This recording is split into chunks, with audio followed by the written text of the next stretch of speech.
How did white people mess up a 400-year head start? How did this happen? How is it that a nation of people, a race of people, held people of color by the collar while they allowed their people to get a 400-year head start? You sabotaged anything we could have done. We couldn't read, we couldn't write, we couldn't unify in any way, we couldn't congregate in any way. We weren't even considered human. See, this is why I am so proud to be black. I'm so proud to be a person of color because we have the best story ever told. Regardless of what criticisms I've given my people, regardless of what critiques, regardless of what I've said about my people, I still view us as the greatest. And by us, I mean people of color. Don't you know who you are? These people held you by the collar, held you in place so you couldn't move, learn, do nothing by yourself. Also, they can stay ahead of you. Do you understand what that means? That means that they know how powerful you all are. They know how powerful a black woman is. They know how powerful a black man is. Because if they didn't, guess what? They would have pulled themselves up by their own bootstraps and built America on their own instead of going and kidnapping slaves. Oh, wait, white man, I know what you about to say. Oh, but black people weren't the only slaves. No, we weren't. But we were the only ones who've had our identity completely stripped from us. We are the only ones who have been completely separated and don't even know the origins of African Americans. Oh, but Africa sold you guys into slave. No. The very few chiefs, kings that did that cooperated, were considered outcasts, alienated, were considered traitors well before that transaction even happened. And plus, it's kind of hard to deny a transaction when we ain't got nothing but bows and arrows and y'all showing up on ships with rifles making offers that we literally cannot refuse. Let's not forget how America plays. Let's not forget how America presents you with an offer, but the offer is really rhetorical. It's really a trick question. Throughout all the trial and tribulation, throughout all the horrific acts done by you, we are still here. So I ask again, how did you fumble a 400-year head start?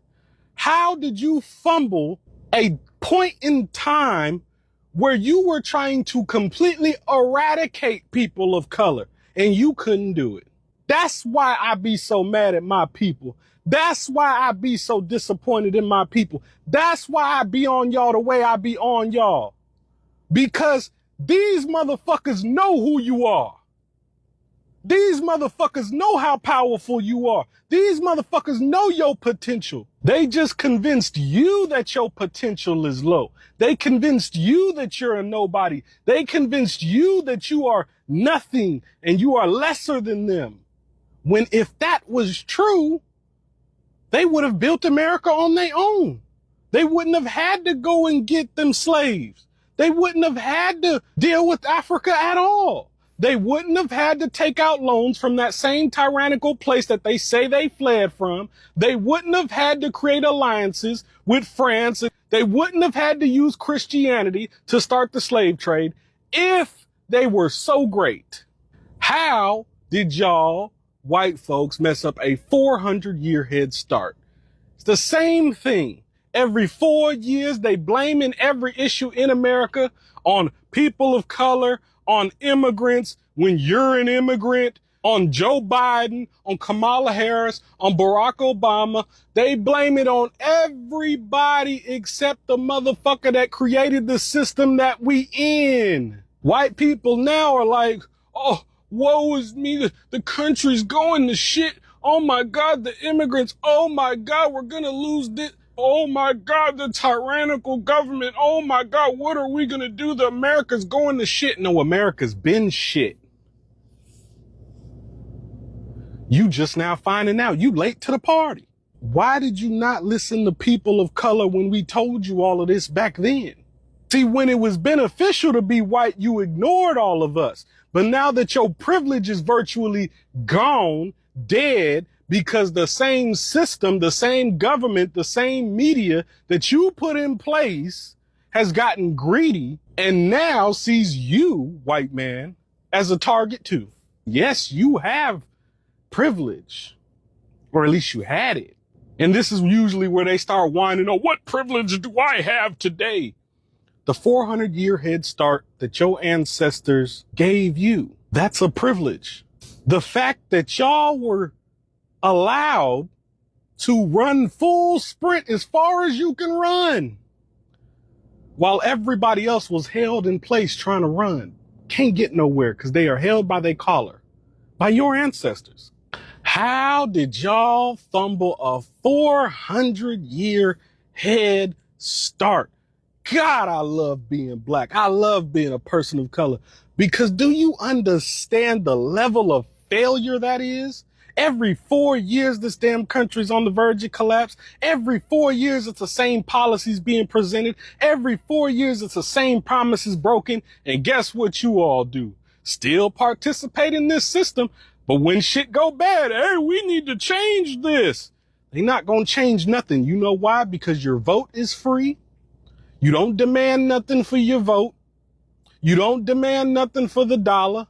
You don't demand nothing for nothing. So why would they respect you? Why would they help you? Why would they rebuild America in the image it's supposed to be in when you're paying for corruption? Why would the devil change the devil's ways if you keep playing the same game that the devil likes to play? Here go the whites. It's Kamala Harris, it's Joe Biden, it's Barack Obama. No. It's America. Our silence is so disorienting for them. They want us to be mad and scared so bad. And y'all just refuse to give that to them.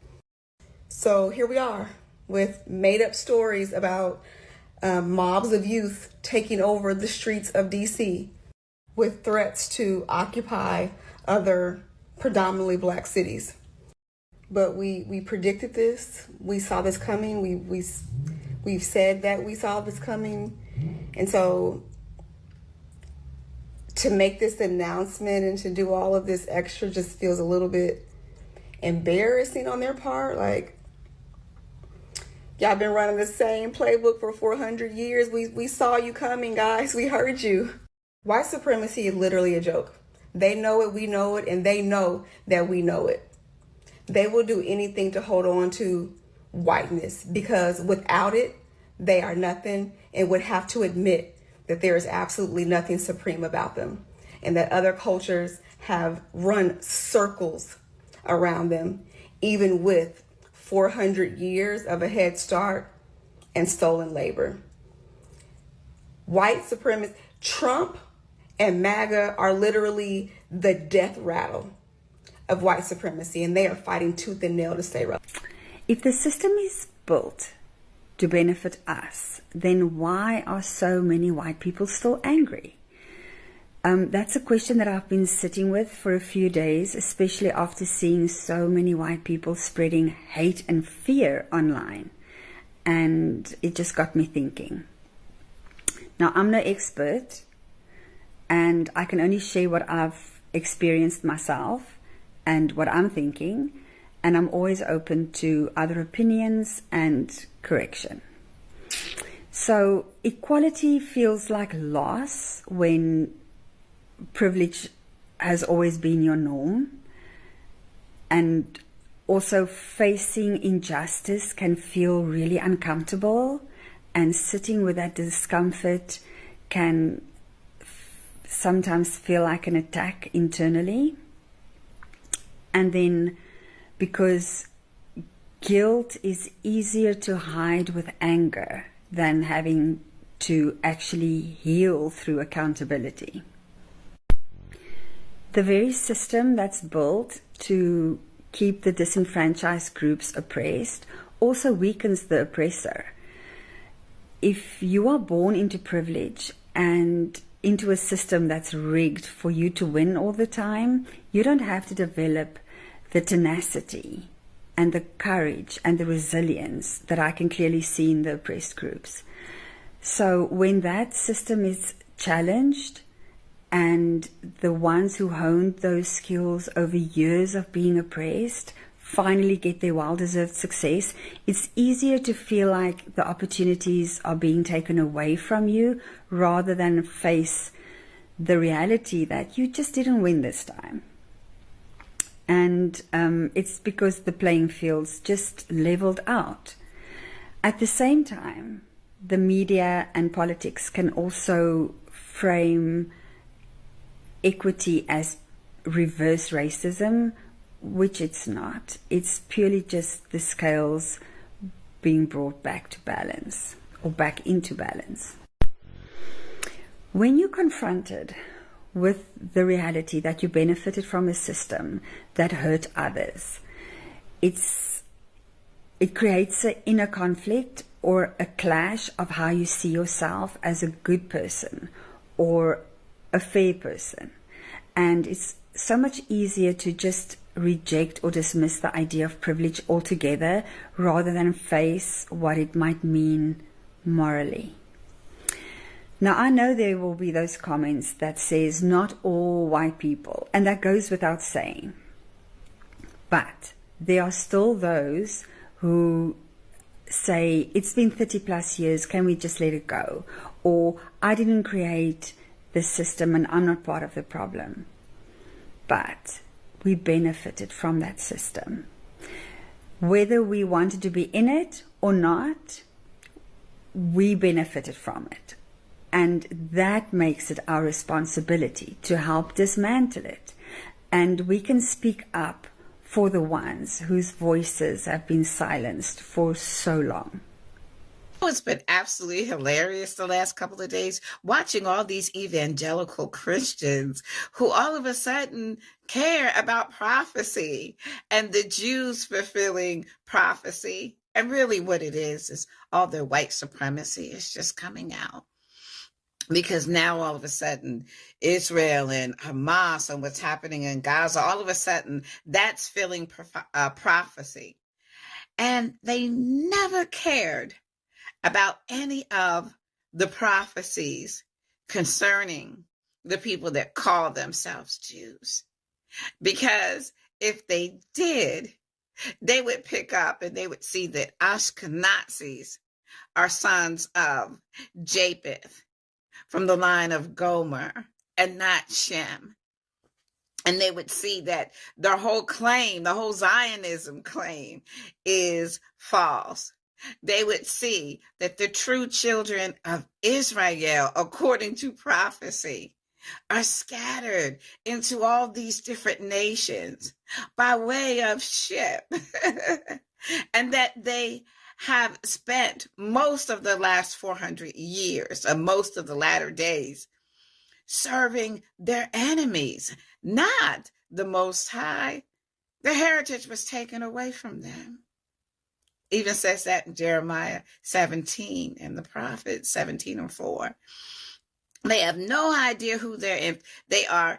It says that in the Torah that and the prophets that their enemies would become their gods because they didn't want to serve the Most High. That's how much dominance their enemies would have over them.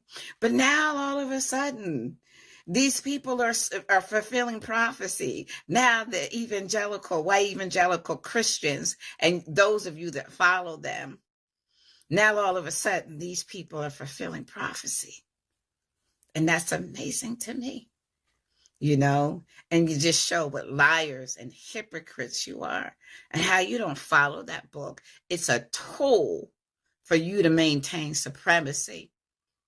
And see, what's happening is this is not the Valley of Jehoshaphat. All these nations aren't gathering against Israel or what they call the nation of Israel, because they're with the Most High. They're gathering against Israel because they're sick of white supremacy. And the Holy One himself is sick of lies. And all liars are going to come down in the last day. So that's what you're seeing. The end of white supremacy. And that is prophecy too. Hallelujah. The narrative of Miss Sarah Douglas. She says, I was born in Alabama. I don't know when though. I did not find out when I was born because Old Miss never told me. Mama died when I was real small, and Old Miss raised me. I had a hard time of my life. I slept on the floor just like a cat. Anywhere I lay, I slept. In the winter, I slept on rags. If I got sick, Old Miss would give me plenty of medicine because she wanted me to stay well in order to work. My old master's name was John Buffett, and Old Miss's name was Eddie Buffett. She would fix my bread and liquors in a tin lid and shove it to me on the floor. I never ate at the table until I was 12, and that was after freedom. To whip me, she would put my head between the fence rails, and she'd taken the cowhide and whipped me until I couldn't sit down for a week. Sometimes she tied my hands around a tree and tie our necks to the tree with our faces to the tree. They would get behind us with the cowhide whip with a piece of lead tied to the end. Lord have mercy. Child, I shouted when I wasn't happy. All I could say, oh pray, mistress, pray. That was our way of saying Lord have mercy. The last whipping old Mrs. give me, she tied me to a tree, and oh my Lord, old Mrs. whipped me that day. That day was the worst whipping I ever got in my life. I cried and bucked and hollered until I couldn't. I gave up for dead and she wouldn't stop. I stopped crying and said to her, oh miss, if I were you and you were me, I wouldn't beat you this way. That's that cowhide whip. We went to the white folks' church. We sit in the back on the floor. They allowed us to join their church when I asked our miss and master what they thought about it, and if they could see any changes. They would get up and say, I notice she don't steal. I notice she don't lie as much. I notice she worked better. Then they let us join. We served our mistress and our master in slavery time and not God. Real Valley of Jehoshaphat will come about when Ikebalon and the land of Havilah, where there is gold, okay, which is Africa, when it becomes self-determined and the Most High raises them up as he's doing with us right now, and they decide that the Gentiles can no longer freely take their resources and what the Most High has given them. And they say no more to the bauxite and to the cobalt and to the gold and uranium, all this stuff that they've been taking. That's going to be the Valley of Jehoshaphat when all the nations gather against that region over there in Africa, Ikebalon. Beautiful, beautiful, beautiful land of Eden. And just as a side note, when they say, don't you know this is Australia in the 21st century? Dear brother and sister, we were all born here, most of us. We don't care what country this is. Let's just be very, very blunt about this. This whole culture of being afraid what they're going to say about us because we're in this or that country, it has to stop. They need to know that we don't care what they think about us. We need to care what Allah Azza wa Jal thinks about us. You think they have a culture that we're afraid with? You know, they say, don't go against the modern culture, the majority culture. Do you think they have a culture that remains of theirs? Do you think anything will remain of their culture in 50 years, dear brother? It'll get swallowed up by multiculturalism and waves of migration. You know it, dear brother. The white supremacy of the West is finished. It's yesterday's news. So stop trying to please the white man, as they say. They know that their culture is going down. We need to stop caring where we are and when we are and care what Allah is pleased with. Islam is the same here as it is over there in any country. So get over it. My bad if I'm a little late on this. The other night, all Republicans unanimously voted against Amendment 31. Amendment 31 is an interagency cooperative plan to identify, discuss, and eradicate white supremacy within our law enforcement agencies in America. Let me repeat that. Every single Republican voted against Amendment 31. And Amendment 31 was an interagency cooperative plan to identify, discuss, and eradicate white supremacy in our law enforcement in America. Now, why, oh why, would you not want us to identify, discuss, and eradicate white supremacy in our law enforcement in America? I mean, imagine, you go all around the world and smash up everything that other civilizations built, loot what they built, pillage, steal, even steal their ideas and their concepts and their philosophies. And then you sit on top of this mountain of stolen goods and declare yourself to be rich because of your own merit. And imagine telling this lie to your children, to your own children, to your grandchildren, generation after generation. How do you think that's going to go? You didn't invest in creating actual merit. You cheated, you lied, you stole, you brutalized. And then you tell your own people that everyone else in the world has nothing and you have everything because of how much better you are than everyone else. How long is that lie sustainable? I mean, these are people who actually have civilizations, who actually created and built and accomplished and didn't just pillage and plunder. And there's still those people today, even though you have oppressed them, there's still those same people. And you're still the way you are. I mean, a good example actually is African Americans. I don't know if you can think of a people who were more held back, more deprived, more sabotaged than African Americans. You took everything away from them and took them away from everything. They started in your country at less than zero, literally regarded and treated as subhuman, not allowed to learn to read or write or anything for hundreds of years. But you see, they come from a people of accomplishment to one degree or another, not a people of piracy and theft and appropriation. They come from a people who created and built and developed in their own countries, in their own land. And even though you did everything that you could possibly do to suppress them, to hold them down, to hold them back, and you're still doing that until today, nevertheless, I don't think anyone can dispute the fact that African Americans have become a global cultural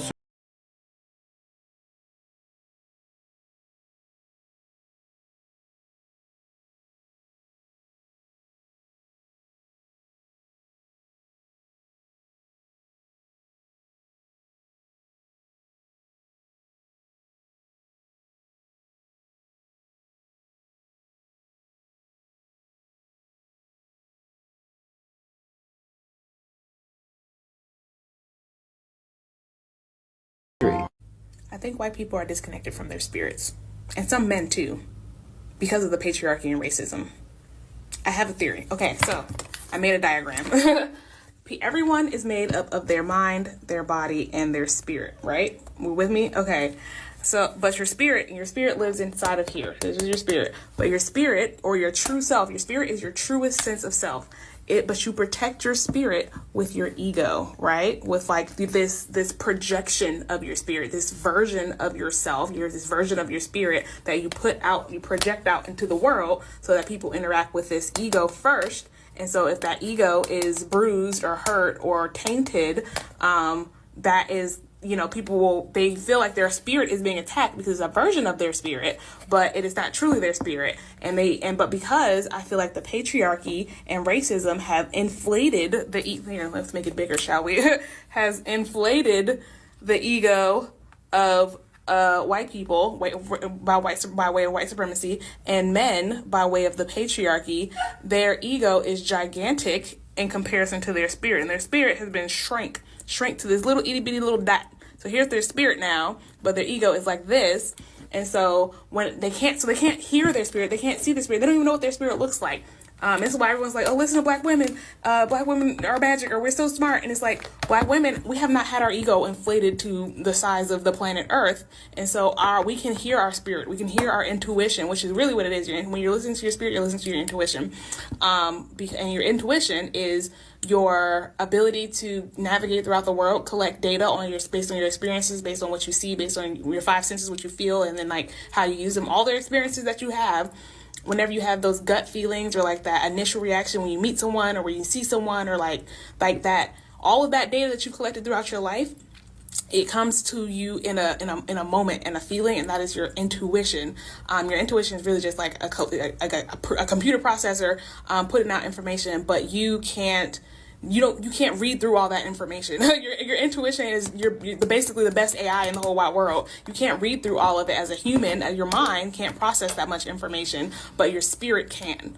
And so whenever it tells you something, you have you feel it. You feel like this person is weird, or I'm afraid here, or ooh, but you can't put words to it. You can't explain why you don't like this person, but you just don't like them. Or you can't explain why this man feels creepy because he's smiling, he's handsome, he looks nice, but something about you creeps you out, but the man will be like, I'm not creepy, I'm a wonderful person, and everyone else is like, oh, I'm a wonderful person, he's a wonderful person. And so you ignore that intuition, that spirit, in favor of your ego, because he's fine, he's a good looking man, and so you listen to the ego, and then you end up hurt in some way because you didn't listen to your spirit, your intuition.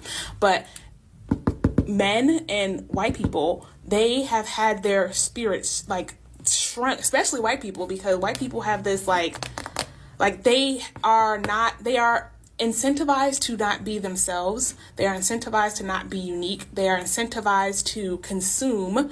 Their culture is consumption, and the more you consume, the more you are feeding your ego. Like, consumption is feeding your ego.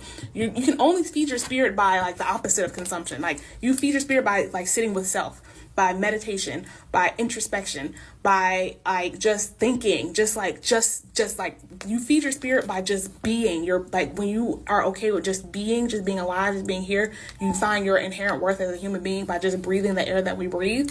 That is how you feed your spirit. But when you are consuming, that is feeding the ego. And white people have a consumerist culture. They have this, and they've spread it to everyone. So a lot of people have this more of this consumerist mentality, but men have it a lot specifically because they are rewarded the more they consume. The more resources they consume, the more women they consume or conquer, the more children they have, which will create more consumption in the world. That feeds their ego, and the ego gets bigger and bigger. And the bigger your ego is, the tinier your spirit becomes. Your spirit's like, hello, and it's like shouting into a dark room that's locked into a cage because you don't feed your spirit with just being. I can't explain that enough. Just, I am because I am. I'm here. I'm to like being present, like not thinking about the future, not thinking about the past. Just breath work. Is like being intentionally very extremely present. But yeah, so that's my running theory, that why white people are kind of awful sometimes, and they don't see racism, they don't see when they're being awful, because all that would come with being in touch with your spirit. But when your ego has been inflated, been pumped up by capitalism, been pumped up by the patriarchy, been pumped up by white supremacy, you're never going to hear this. You're never going to hear that. And you're just going to be like, oh my God, black women, they just seem so amazing. I don't understand why they're that way and I'm not this way. Or black men, anyways. Yeah, so what do you think? Thanks for listening. Demonizing the spiritual practices of other cultures while simultaneously propping up Christianity as the holier-than-thou practice in spiritual religion is a form of white supremacy and Christian nationalism, and it's a complete and direct reflection of how freedom of religion is only okay when you practice the white man's religion. I have seen this consistently happen, but I have specifically seen this happen in the Black community, where we have been made to believe that anything that comes from the East, anything that comes from Africa, anything that comes from India or any other Black and brown country is of demonic origin, while we are also simultaneously taught that Jesus was the one savior. And it is also no coincidence that Jesus here is white, and we are praying to a white Jesus, and we are praying to a God that is a man. Overall, white Christianity, especially here in America, just furthers the white savior complex, and this idea that as Black and brown people, we are inherently bad, we are inherently dirty, and we are inherently evil, and we need someone white to rectify us and purify us. So it is so unfortunate that things such as yoga, crystals, meditation, manifestation, hoodoo, voodoo are seen as demonic, when if you really ask me, Christianity has caused a lot more evil and harm than any of these things. White people were the first people to be subjugated under white supremacy. If you don't understand history, that won't make sense to you. But Europe was at war for centuries. Why? Because the British and the Spanish elites viewed Nordics, Celtics, and Welsh as savage people who needed to be civilized. Same excuse they have used to subjugate all people, right? In order for European elites to subjugate the rest of the world, they first had to subjugate Europeans. Without the subjugation of the Irish, the Scottish, the Welsh, white supremacy would have been essentially impossible. The system didn't start off as white versus non-white. It started off as Celts versus Saxons, Catholic versus Protestant, peasant versus aristocrat. There has always been an ethnic, religious, and class-based hierarchy inside of white supremacy. As the subjugated grew bigger than the subjugators, then came the creation of white, right? A way to racially pacify an also burdened group or subjugated group of people. Because initially, the concept of white and black did not exist. They created that concept so that white people would be pacified and side with the elites, so that European people would side with the elites instead of African and indigenous people. Without the concept of whiteness, subjugated would have outruled the subjugators. What did they do? They created this whole class of a right to liberty, right to bear arms, right to pursue freedom of happiness. Also, that white people were ingrained with this ideology that they were a human entitled to something that African and indigenous people were not entitled to. A racial bribe, per se. Without this concept, elites wouldn't have a foot to stand on. Capitalism would be non-existent. White supremacy would be non-existent. It gave white people power under white supremacy over people of color, but ultimately, they too are still subjugated. It's only when white people break from the subjugation of whiteness, right? The mind control that whiteness has on their mind, that is when white supremacy will be destroyed, right? They were the first to be subjugated, right? They will be the last to be subjugated because they have been the most pacified by the concept. When white people are tired of being subjugated, then white supremacy will fall. Also, don't forget to follow me on YouTube and follow me on here because I love talking about socialization and how it intersects with basically everything and how we are in this predicament that we